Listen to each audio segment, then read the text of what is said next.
美国总统 Trump 和中国国家主席习近平昨暗有讲电话，双方也证实讲有讲到台湾议题。但是总统赖清德强调讲，这美中台关系无改变，台美关系也真坚定。那中国官方媒体是讲习近平有甲美国破病，爱斟酌处理对台军售的问题。 中美搁再热线，美国总统川普甲中国国家主席习近平测试通电话。川普伫家己的社群平台答问，甲习近平讨论政治议题，包括贸易、军事、4月访问中国的行程、台湾、陆俄战争，目前伊拢叫设定。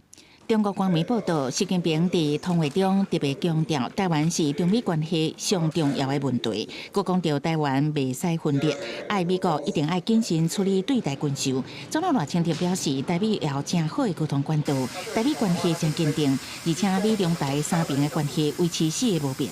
中华民国和中华人民共和国互不隶属，台湾不属于中华人民共和国的一部分，事实不变。 台美关系坚如磐石，各项合作计划持续进行，不会改变。对习近平要求美国谨慎处理对台军售的问题，军购特别条例伫国会和南北真侪改走动，总统赖清德搁再公开发声。中央政府总预算和国防特别预算一定要顺利审查通过，这样才能够赢得国人的信任。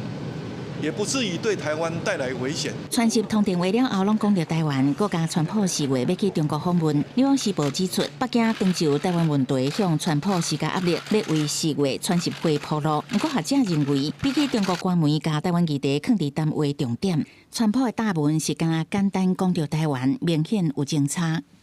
这个新华社的发稿关于台湾问题讲了落落等，可是川普的回应就是一句话，很简单，他说：“你们中国的关切我知道。”感觉上川普有点在，讲难听在敷衍习近平我觉得基本上不会因为川普4月份要去中国访问来对台湾政策做出很大的改变。外交部表示，持续关心美中的交流，甲美方保持良好的沟通。川普上任真侪届声明对台湾的支持，也甲美国一向的对台政策。台湾持续强化自我防卫能力，甲美方在内的理念瓦紧有志合作，尽力维持现况。